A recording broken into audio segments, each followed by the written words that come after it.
Is this what's on trial, the ability to take a child or even an adolescent and intervene with some sort of expansive therapy to get them on the right track? If you Yes, lose, this is totally that is what's on. That's what's on trial. Don't underestimate what's on trial here. if you are shown to be guilty, then does any dentist treating a child trying to intercept their downward path to hell and get them on the right track, does any dentist doing that become at risk of being taken to court? Yes, exactly. Point on. And we'll just jump right into it. Dr. Mew, thanks for coming back onto JawHacks. It's been about a month. I've noticed also that on your own channel, Orthotropics, there hasn't really been an update about your case in about 4 weeks. So the purpose of this chat is to get an update from you and to just give you an opportunity to speak about your upcoming case with the, what's the name of the organization? The General Dental Council, so the GDC. And yes, why don't you just dive right into it, Mike? Okay, That's so coming up. rather than, one of the unique things about the UK is that because we're not such a big country, we only have one central organisation for the whole country. Whereas we talk about in the States, you have, you can be board certified. You have your various different boards. Well, we've only got one. And that makes it very unique because after America, Britain is probably the second most important scientific country in the world. America, clearly you're the biggest, you've got the most research spending, you've got the most scientists, so you're number one in the world of science. Well, Britain's coming in at number two. And if you got something changed, if you fought for regulatory change in the US, you're going to have to do it in each different board. And also, orthodontics in the US it's privately funded. The individuals pay for it. So whether you have orthodontics or not is an individual decision by individual parents. Whereas in the UK, the majority of orthodontic spending is by the state. Mm-hmm. If the state's spending that money and you've got one central organisation that's spending that money, then they're accountable. And that's where we're thinking of going now because, sometimes you need to fight fire with fire. I'll update you on how I'm thinking about doing that at some point in the future as we progress forwards. But in a way, it's, we're wanting to paint this situation as orthodontics on trial rather than me being on trial. Mm-hmm. As, if anyone's ever been to court and, I've seen my father go to court, now I'm going to court, there's this last minute flurry that the barrister doesn't get involved until the last moment. He does this sort of fishing expedition where they suck in all this information. And we've interviewed something like 60 people to be potential witnesses. And the problem is because I am the key person. There is no key person and a pyramid of people under me that they can select from. I'm the top person. So it's really difficult for me to defend this concept that effectively my father and me have come up with. We're the key players. And that really makes it a very difficult situation. And we're struggling to find, people who are up there with us on who's gone as far down this journey as we have. It's that's just the way it is. That's the nature of being a new science. So the nature of being a new science, there isn't this clinically objective clinical evidence that I would like to have. It's never been done. We've been shouting for years that we need research. I've been shouting just for simple engagement. And, Now, Mike, are you allowed to discuss the specific claims that you're looking for support for, or is this a little bit too granular for the situation? And I know that when you're in the middle of a court dealings and legal proceedings, you have a lot of rules about what can and can't be discussed. And so I don't want to get you in trouble, but... No, I can't go into the specifics of the individual cases. Okay. I can literally say there's 3 cases. One... I can say that the mother's overjoyed with the outcome. She saw another dentist, another registrant who referred her. Another, I didn't do the treatment, so it's all about what I was planning. So I planned the treatment, someone else executed the treatment. And the third is the British Orthodontic Society, my union, who's supposed to be protecting me and look after me. They went through my videos on YouTube and found bits they didn't like and made a list of allegations. And the way they did that really was, I mean, it's not how you should act to your colleagues. Also, I don't think it's in the best interests of their beneficiaries. So I think the British Orthodontic Society is going to have a lot to answer for, particularly if I win. Mm-hmm. Now, the way it's shaping up, it's, this lawyer is brilliant. I've paid a lot of money. I've paid all my money. But he's really good. And, I watch how he's breaking the case up and how he's doing it. And how he's really understanding what so far, the thing against me are the two statements. The two statements from the prosecution orthodontic expert and the prosecution maxillofacial surgical expert. And they've put together reports, and it's those reports that they're trying to that are against me. And those reports from those two gentlemen are essentially the crux of the case against you. That's the crux of the event against me. So it's the report they've said, and of course I can clearly say that I'm accused of providing unnecessary treatment. Mm-hmm. Now, in my opinion, and this is my opinion outside, I think that the treatment I provided was excellent, and this was, it was, and if the key point that this is turning on is whether or not malocclusion is genetic or not. And as I said, I'd done a 6-year letter writing campaign, and that campaign's now online. So I've put all of those letters, I've redacted the confidential information, and I've put them online. So I'll give you those as link 1 to put underneath this video. And that's on Orthotropics timeline. So you can go and look at those articles, and you can read through this 6-year letter writing campaign I did, just trying to gain a debate on why teeth are crooked. So, I wrote to the British Orthodontic Society numerous times. I wrote to the Minister of Health, the All-Party Dental Committee, the Quanga, the organisation above the General Dental Council, the Royal Society, basically, 4 chairs of the General Dental Council. Mm-hmm. Everyone I could conceive to write to, I wrote to them, and I carried on writing to them until they gave me the big heave-ho. Mm-hmm. And they all said it wasn't their issue. And here's me saying, well, our state is paying a lot of money for orthodontic therapy. There's very little evidence that it is of long-term benefit. We don't know the cause. And, I think it's acceptable to treat a condition if you don't know the cause, as long as you are ready, willing, and prompt to engage in any form of discussion on the cause of the problem as soon as it arises. Mm-hmm. And that's exactly what's not happening in orthodontics. The evidence has piled up that there's a strong environmental etiology. It was interesting. The General Dental Council set a precedent in 1937 by having exactly the same debate.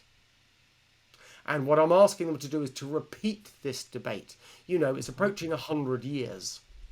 And it's about time we repeated that debate. And it's this tricky situation because had the General Dental Council had that debate, well, we know I'd have won. There's no question I'd have won. And then, had I won, I wouldn't be in this situation now. And should I be critical of the General Dental Council for not having engaged in that debate? Because this has cost me everything.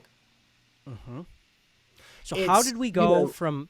Mike, how did we go from you trying to get this debate to happen to them coming after you and trying to punish you. Did you asking for the debate upset them? Did that put you on the map as somehow an ideological enemy of theirs, and then they kind of went after you? No, I think that the two cases were independent, and it just happens to have happened. One of the first case went to see another practitioner for a reason, and that what stimulated the other practitioner reported me. And the second case, I can't really go into the second case on that, but it ended up, because again, I wasn't really involved in the treatment, and it then got reported, but the case didn't run for very long.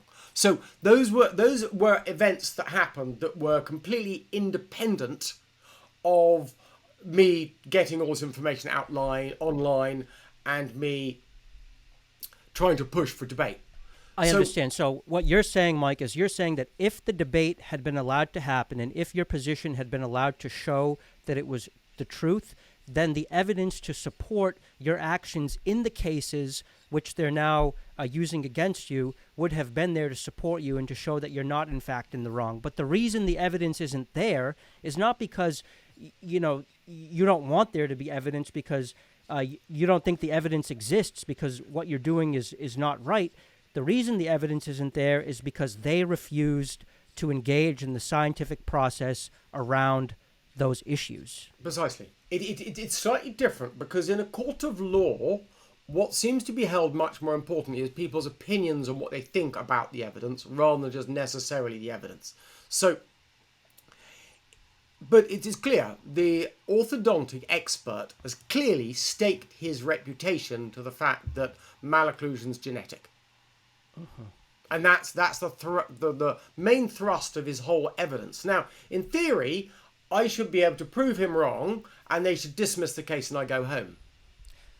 Because your actions as a dentist were predicated on the fact that malocclusion is environmental. Predominantly environmental. Predominantly environmental. Yeah, and I think that's what the evidence shows. Sure.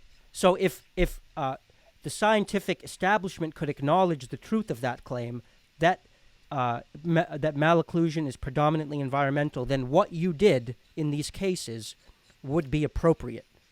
Yes. However, clearly what you'd have to do then is follow a logical argument step by step and building the argument. And that's not what happens in court. They don't want a logical argument. As soon as you get 2 steps away from relevant clinical information, they're not interested. And that's the crux problem here. Because if I had a scientific argument, I could gently build the scientific argument and everyone would have to naysay as you went. And you would finally say, QED, bomb. You can't do that in a court of law because every step has to be thoroughly supported by relevant clinical information. And that's a real problem because people haven't done relevant clinical studies from the aspects and angles that I would like them to have done or that would support the case. So it puts me in a difficult position. Right. Premise 1, when we're making an argument, I was a philosophy major. When one is making an argument, it goes like this. Premise 1, established. Premise 2, established. Premise 3, established. Therefore, conclusion. Coming from the premises, you can draw a conclusion. But premise 1 in this case, that malocclusion is predominantly environmental, is not being allowed to take root. They will not accept premise 1, and therefore we cannot come to your conclusion. Yeah. Well, I can win premise 1, but what I can't do, as my lawyer completely, my barrister, the whole team, they completely admit, this is not a case that should be heard in a legal environment. This is a case that should be heard in a scientific forum. And I'm in trouble with all this conversation. I believe this is utterly wrong that this is being held in a legal situation where I have to prove myself when the orthodontic community, they couldn't prove themselves. If we turn the tables, hey, I'd win. I'd slaughter them. I'd take them down. But this isn't, they are effectively judge, jury, but are they judge, jury and executioner? They're not the jury. The jury is going to be 3 people. 1, a dental person, one a semi-dental person, a dental auxiliary, a dental nurse, or a dental technician, something involved in the dental industry, but not a dentist. And the third is a complete layperson with no dental involvement. And they are going to decide my fate. And I personally believe they will have the fate of this whole science in their hands. And if I go down, this is going to put this science back a decade at least. You know, there's no way around that. And, you know, it's a tough thing. And, you know, people have been asking me what they can do to help. Now, we're not quite there yet, but very soon first of all, you could support the Prevent Crooked Teeth campaign, because that's the direction I'm going. I'm not trying to push orthotropics and what I do. It's a great idea. It's a great concept. You know, I can make it work. I can't make much money out of it, but it's something that needs work. And my objective is to gain the spotlight of modern medical research to focus on this area, because your followers, most of my followers, all those mewers, they want help. You know, mewing's a great idea. All of these adjuncts that you have sort of been through and on your journey, they're really some clever ideas. MSE is a clever idea.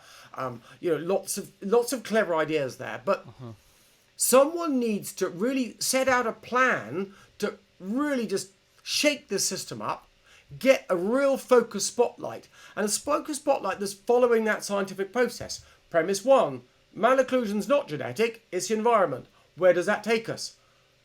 Nodal point 2, nodal point 3. And we start trying to work this out, trying to help as many people as possible, and trying to bring in this knowledge, because there's a lot of knowledge in people like you. You know, I'm really impressed with what you do and say. There's a lot of knowledge in a lot of these other YouTubers, and just the patience. We need to see if we can get that knowledge and have an open ear to understand what's happening, because we're seeing science in action. And it's a shame. It's great that you're doing what you're doing, but it's a shame that so many people have to rely on you. You know? I agree. Where have we come to? Why should me, a tax preparer, you know, I'm a tax preparer, right? And it has nothing to do with dentistry. Why should I be one of the prevailing voices when it comes to airway health? Yeah. It's ridiculous, and the fact actually. that you have become one of the prevailing voices is a failure of science. I agree. And we need, I mean, you know, what really annoyed me, I mean, really passionately annoyed me, was I went to pick up the kids on Monday. So I'm trying to work a little bit less hard, because I'm going to break down if I just carry on like this. The stress levels are through the roof. I went to pick the kids up from school on Monday. And I'm standing in the playground and I'm looking around at these kids, and I can spot this is primary school, so we're talking about kids who are 5, 6, 7, 8, 9. And I can spot the ones that have got problems. I can spot the ones that are downswung. And I can say, on average chance, on balance of probability, you are going to die a decade early and be 10 IQ points, or something in the region of 10 IQ points down. You know, the research looking at sleep apnea is coming in saying that, you know, if you've got, you know, sleep disturbed breathing and large tonsils and all of this, you're 10 IQ points down on average. The research, I know, talking to Vic Veer, a good ENT otolaryngologist, he's saying he reckons that 20% of the Western populations are going to die 10 years younger because of sleep apnea and its consequences. Now, so that's 10 years younger, 10 IQ point less. Now, I think that I can spot that in this young primary school age. Now, think about that. I'm pretty certain I can. And yet, nothing's being done. Nothing's being done to treat these people. And yet, you know, prevention could really work. You know, simple. Is that what's on trial here, Mike? Is this what's on trial? The ability to take a child or even an adolescent and intervene with some sort of expansive therapy to get them on the right track. If you Yes, lose, this is totally that is what's on. That's what's on trial. Don't underestimate what's on trial here. if you are shown to be guilty, then does any dentist treating a child trying to intercept their downward path to hell and get them on the right track, does any dentist doing that become at risk of being taken to court? Yes, exactly. Point on. And what's the problem is that if I go down, then the insurance companies, and remember that you've got something like the dental protection, which is medical protection, of which there's an armed dental protection. That's in all the Commonwealth countries. So if I go down, literally within a couple of months, same thing will happen in Canada. They'll just stop insuring people who say they could do this. They'll stop insuring people in Australia, right, in New Zealand. Right. And in all of these countries, you call them the Commonwealth countries, there's state-sponsored dental care. And probably whenever there's state-sponsored dental care, there's a very specific standard of care that dentists are expected to follow. And the standard of care will become the antithesis of whatever you do. The insurance companies will preempt this. If you can't get insured, you won't be doing it. Right. And that'll be that. Right. So Money talks. this is an existential threat to any sort of preventative or growth modification or anything. This is on trial. Whereas anything like this, MyoBrace, all of these people, they're on trial as well, because this is the crux of it. And we have a common law system, and that goes with healthcare as well. And there's a lot at stake here. The health of a nation. I would like to say health of a planet. Sure. Well, I think that America will be okay because, again, like you said, this is ultimately a financial. There's a financial issue here that we don't have in America because we're paying out of pocket, and quite frankly, we can pay to have anything we want done. And if you're paying out of pocket, then you can sign a consent form, and that's that. Yeah, but the risk still is you've got to get insurance to cover yourself to do it. As a provider. As a provider, right, and that's what that's what I'm saying. What's going to take it down. It's not necessarily the dental boards in the different countries or the dental organisations, the dental councils.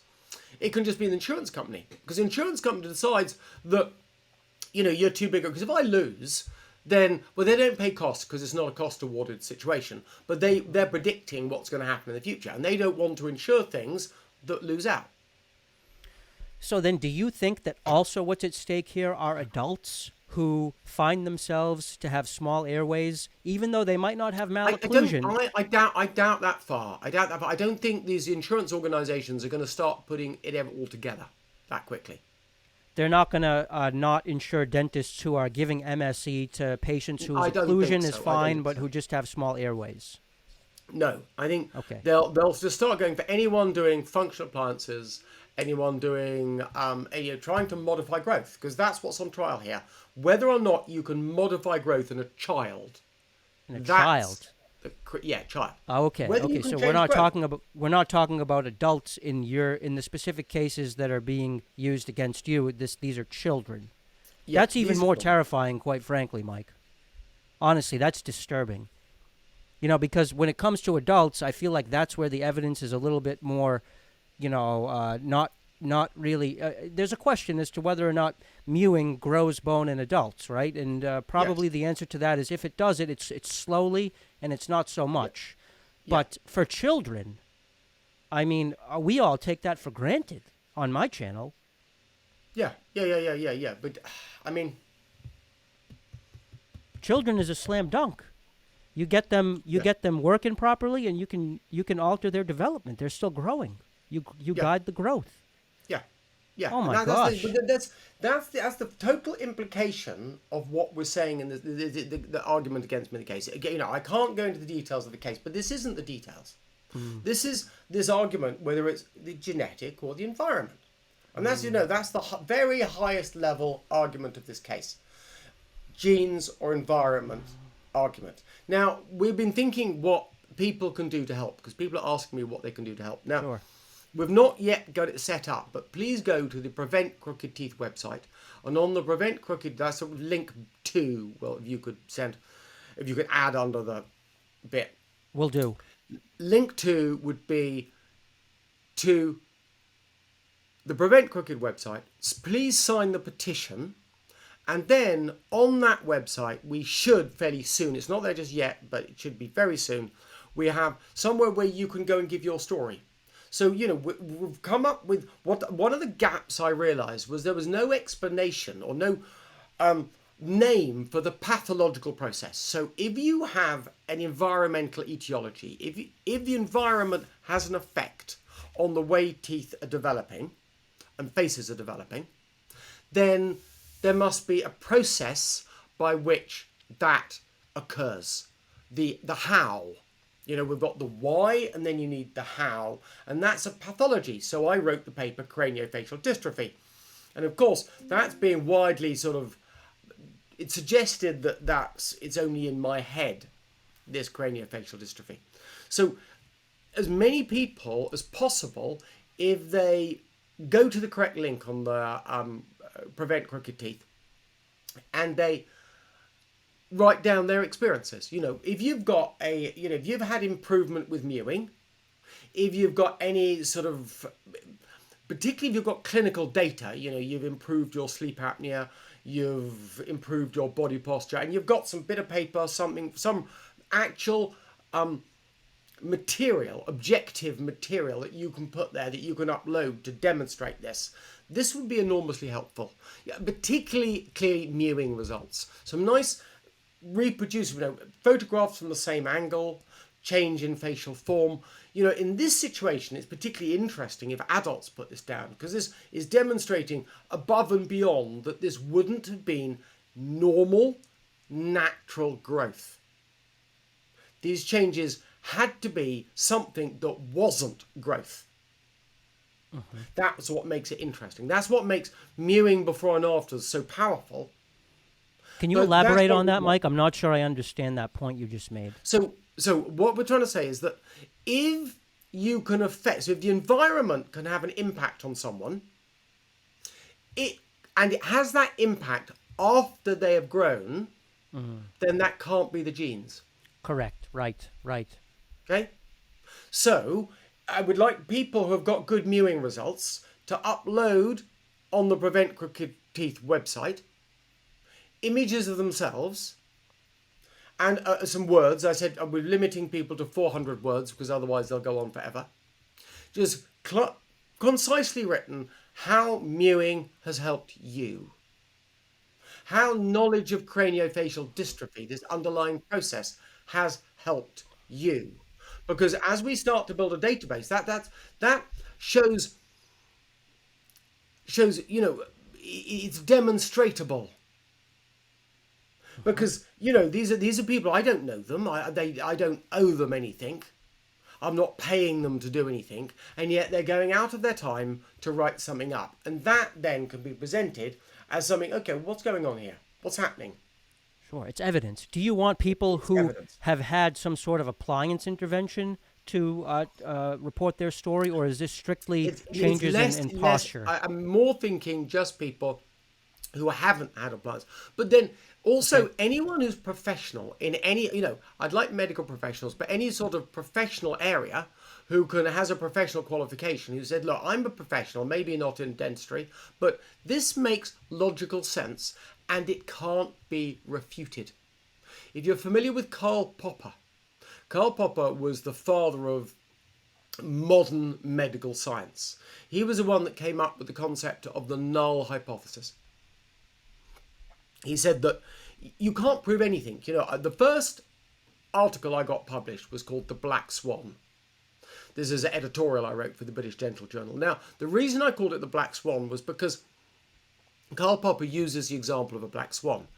He says that had you lived in Europe all your life, up until they found Australia, you could conclude that all swans were white. Every piece of evidence you had ever done would conclude swans are white. And someone could write some scientific article claiming that, without question, swans are white. You arrive in Perth, Australia, they're black swans. Every other detail, they look just like swans, except they're black.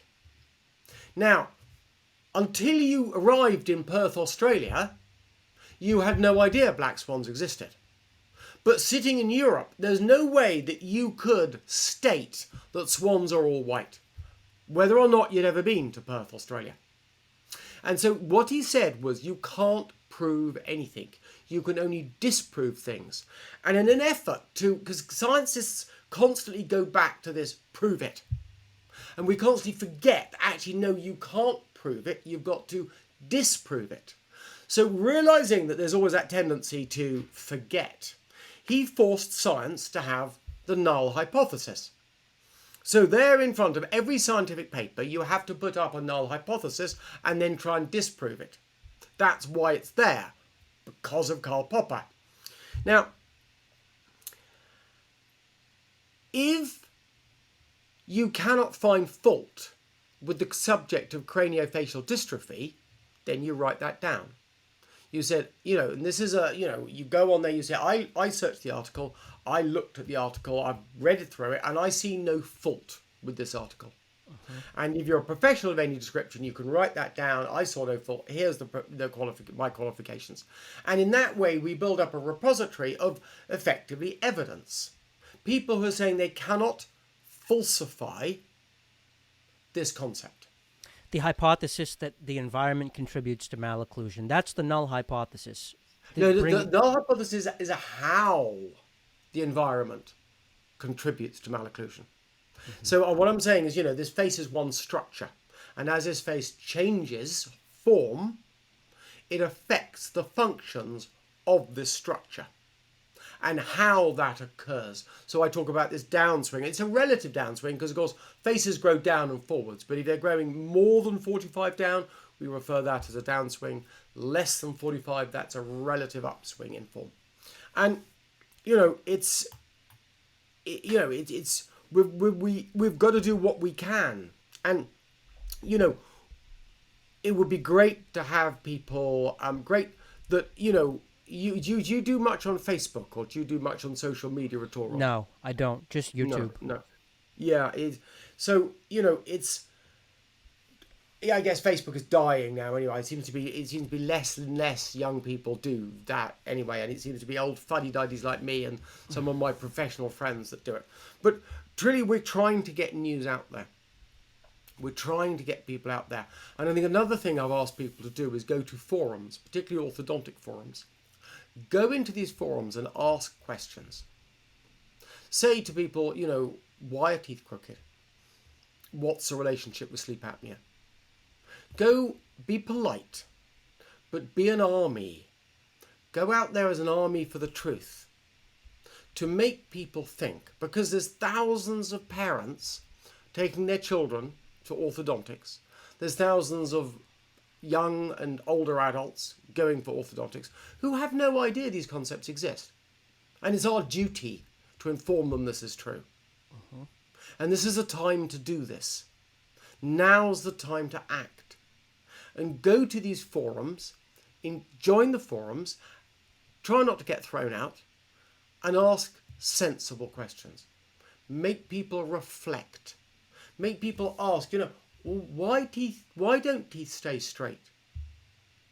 What is the cause of the problem? Why should you have teeth taken out when, all my fingers fit on my hands? What's going on? Why don't we have space for our wisdom teeth anymore? These are sensible questions. People need to have answers. Not only do people need to have answers to, people know that currently there aren't answers to these problems. And that needs to be asked. And people so need you're talking about the long awareness. game, Mike. You're talking about playing the long game here and getting this question that you've been trying to get answered in a scientific forum. You're trying to keep bringing that up for discussion. What is the cause of malocclusion? Yes, I mean, that is the long game, but also if as I go into this action, we're trying to raise awareness of this. But one of the things that I've found out about media is that the more an area is focused on from different angles at one time, the greater the effect. It's a cumulative effect. And we need to be asking those questions from lots of different positions. And this is the time. As my court case goes through, we will get attention. And this is the time to build up questioning and get people researching, get people traveling, because this is that sort of flux of the internet, that sort of matrix. Sure, and this is a special moment. We have a moment here. This is a special moment, and this is a special moment that it will respond. You know, patterns of linkages will be set up, and it will direct. You know, it will start noise, and noise will gain attention. Yeah, and that's what we need to do now. Why won't the scientists themselves just bring up this question and try to answer it honestly? Well, do they really believe that in the environment is not contributing to malocclusion? Like, is this, they feel in their hearts that that's not a correct assertion, and that's why they don't want to have the discussion because they think it's truly absurd? Or do they not like the implications of the answer? They don't like the implications of the answer. One thing, first, but they don't like the implication of the answer, but also people say to me, show me your cases. And I go, well, you know, we've got some great cases. And we're putting, I mean, it's actually Simon Wong was on that side of the project, and he's put together, consecutive cases. And we're trying to get people to look at these consecutive cases. And can you tell us about Simon Wong? Who is he? Simon Wong is an orthotropist in Melbourne, Australia. He, me and Simon Wong, we're the guys who have got a lot of experience getting good results. Simon Wong is excellent. If I think there's any question about me not getting the best results in the world, it's Simon Wong is getting the best. He's up there with me. And he's much more methodical than me. He's much more focused, and he's not trying to get as good results, but he's trying to get consistency. And what's more important, I don't know. But he's been, the work he's done is unbelievable. Consecutive results. He's very methodical. He comes from he's got a Chinese background, and he's that very sort of focused individual. And he's putting that stuff together. But my concern is it's always people saying, show me the results. And I go, well, it's not as simple as that, because I expect children to make their own teeth straight. And the classic example I've got is, a dentist is seeing some patients. One of my patients come in. He knows I've been treating them for 8 years, 3 years of active treatment, and now they've got sort of 5 years of wearing a nighttime active retention system. And I'm seeing them periodically still. I've gained a stunning change in the facial form, but he's not aware of that because he's not the photographs. He doesn't even think that's possible. All he can see is the teeth aren't perfectly aligned. They're pretty close. If you're familiar with a mildly crowded class 1, everything's perfect except the teeth aren't perfect. In this big broad arch, they're going to have space for the wisdom teeth. Everything's going to be great, but the teeth aren't properly, perfectly straight. And even a fool could put on fixed braces and get a perfect result. Now, with I all would that worry. space. Yeah, they've got enough space, if not too much space. Right. That's not my problem, is too much space. Now, I worry about putting fixed braces on because, of course, my concerns, the teeth are going to be tender to bite on. They're going to tell you not to have hard food, and you could get a downswing in facial form. So that's why I'm not putting fixed braces on. But the dentist can see that any fool could do that. He looks at it and he's thinking, 8 years, these guys can't even do the most basics of orthodontics. And on such a beautiful girl. They must be idiots. He doesn't realise she looked like the backside of a bus before we started. And we've changed her health immeasurably. The next patient walks in. Beautiful orthodontic result. The teeth are absolutely perfect. She lost 4 teeth. mind. She wears retainers. If she doesn't wear retainers, the teeth are going to go crooked. Holding that teeth in that position without the retainers is probably damaging to the teeth. And he doesn't recollect, but she looked great before she had the orthodontics. And yet that's the one that he sees as a great result. And he'll never going to refer us a patient because we're not getting what he wants. And that's why we need a revolution in thinking about what the problem is. We need to stop looking only at the teeth and start looking at more at the entire face and at the size of the size of the jawbones, their position, not just the straightness of the teeth. Not just as you like, because we're talking about a face that's not grown well. As it's not grown well, we're getting several symptoms of this problem. One of the symptoms is crooked teeth. Now, to take a thought process, if I gained a 50% improvement in the facial structure, I would expect to gain a 50% improvement in the teeth. Now, but people want perfectly straight teeth. And that's what the orthodontist down the road is going to give them. So that's what they expect me to give them. But getting a 50% improvement in facial growth, that's hard work. Particularly someone who's nearing the end of their growth phase. Because you haven't got much growth to pay with. So, this is we need far more research and understanding about what we're doing. An idea that me, my father, and a few colleagues have come up and added to is it needs hundreds of full-time researchers looking into this.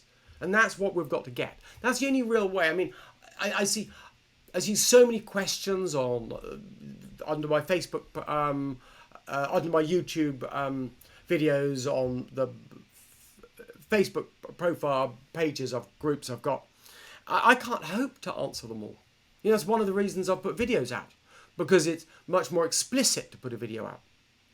But really, that can't be the answer. The answer is to gain the spotlight of modern medical research, to focus on this area. That has to be the solution. Right, of course. Because then there will be, when the doctors come demanding the evidence, we can refer them to other doctors and say, look, the science has been done. Instead of referring them to Facebook groups and tax preparer YouTubers. More than that, because, I want to do research, not necessarily to publish it and wow other people. I want to do research to get better. That's what I want to do research for. So that I can get better outcomes, I can get better results. That's the ultimate answer of research. We're in this sort of, in a way that the tail's wagging the dog. People are publishing research for the sake of publishing research, not necessarily advancing human knowledge. And that's why I say when we set up a nodal system, I remember a friend of mine was involved in the Tree of Life research project. He was in Denmark and he was a marine biologist. And when I went into his office, they had this huge, great big sort of diagram, thing on the wall. The people had written on the wall, they had things stapled to the wall. And it was this plan of what the research they were going to do on the Tree of Life. So they were going around the world and collecting samples of various different aquatic animals, sea life, and getting the DNA. And then they would have a node. So depending on the outcome of this point, you would go that way or this way. Then this way, then this way, then this way. And they had this whole tree lined out on this massive, great big wall of what they were going to do that they'd planned in advance. Well, it seemed to be research is just so haphazard in so much of medicine. It's just like, oh, I've got an idea. Oh, wow, you're the professor and you can get funding, so let's do that idea. Someone else gets the idea. If he can't get funding, it's not going to happen. And we haven't got together this whole plan, this whole strategy of what we could do. Because, I guess, particularly in our field where we're looking at the face, if you believe it's genetic, how do you put a big plan together? Because it just is, it just grows. That's the genes. Whereas if you believe it's environment, well then now you can put together a big plan. Now you can actually cognitively, you can deduce, you can have some sort of meeting where you plan where you're going to research and what decisions you will make depending on what outcomes you gain. That's where we're going to be. That's where we've never been. We don't even think about like this. Mm-hmm. And what's stopping that from occurring? Is it a lack of funding for the research? I think no. This is what I want to do. And if I get through this court case, this is the path and plan I'm going to force. And I'm going to force it straight through. Because I don't see anyone else doing this. I don't see this clarity of thought going on. Yeah, with regards to plotting, mapping out the research that needs to be done, A to B to C. Yeah. You're not seeing clarity there? No, I'm not seeing... Yeah, I mean... I don't see clarity anywhere. That we're not acting... The whole orthodontic establishment doesn't act as a cohesive force that's trying to... Well, if you're not trying to find the answers, if you're not trying to find why teeth are crooked... Right. You're really not looking well. You're not engaging fully in science. And, some tough questions... Maybe you don't want to find the answer. Maybe they don't want to find the answer. Yeah. People don't want to know whether sleep apnea's being made worse by orthodontic therapy. Of course not. Because then that might, an answer to that question might force people to stop doing certain orthodontic procedures that are that they're invested in doing, that are lucrative. Yeah. Not to be too cynical, but let's be real here. Yeah. Yeah. Yeah. Very true. Okay, Ron, I'm going to have to wrap that up. Okay. And I think I want to come back to you in a little bit. I don't want too long. I don't want to bore you. I don't want to bore your watchers. So, I just wanted to make an update from you. We're in that process now of getting all the papers together. We're getting the stuff together. I would love people to get their hand, come along to the Prevent Crooked Teeth website, put their stories down, their validation of what I'm saying, because I want to lend a voice to you all, because I can't get that voice in there. And I want to tell you my plan is to get that spotlight of modern medical research focused on this area, because that's how we're going to get progress. You can't get progress, I can't do it all. I mean, Simon can't do it all. Mariner Evans, all of these other people you've interviewed. We can't do these individually. We've got to work. It's getting teamwork. It's getting funding. It's getting these plans made up, and it's getting someone like me to ask those difficult questions, to push people into making those plans, and that's what I aim to do. Do you want people to report negative consequences they've had from extractions or orthodontics, or only positive results that they've had with mewing? In fact, now you mention it, negative impacts, particularly, I know people don't like sharing photographs, and I will be very observant before I share photographs, but I would love to have examples of facial damage, examples of all types of damage, jaw joint issues, sleep breathing issues. Those stories would be very useful as well. They really would be. Just, I would like to see your stories, good or bad, put them down. And also, if you can help, make a note that you can help, because that would be really useful as well. Because when will this website be ready for people to make these reports? This should be ready by beginning of next week on the Prevent Crooked Teeth website. Okay, so keep a lookout in the link of the description of this video for that link, and then please do share your experience. I know that I've shared my experience with having 8 teeth pulled when I was 10 years old. I've shared that all over my channel. It was a very negative experience. I feel like I'm still suffering the consequences. Specifically, 2 years after I completed my childhood orthodontics, my chronic headache condition that I'm still suffering from began. It began my freshman year in high school, just a few months after I wrapped up with my braces.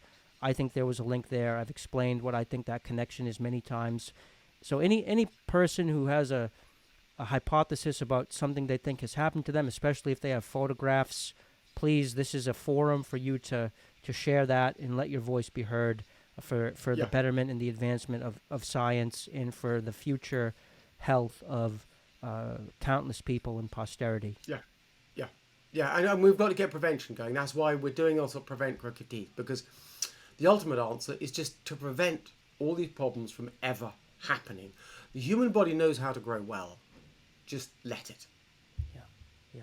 It's cliche, but an ounce of prevention really is worth many pounds of cure. Oh, yeah, as you can testify. Yeah, yeah. Good. No doubt, Mike. Well, thank you again. And when you're ready to come on, let me know. I'm happy to have my channel be a forum for you to let your voice be heard. What's next with you? I think there's something happening in mid-November in court. Is that right? Yeah, November the 15th, this all kicks off. Okay.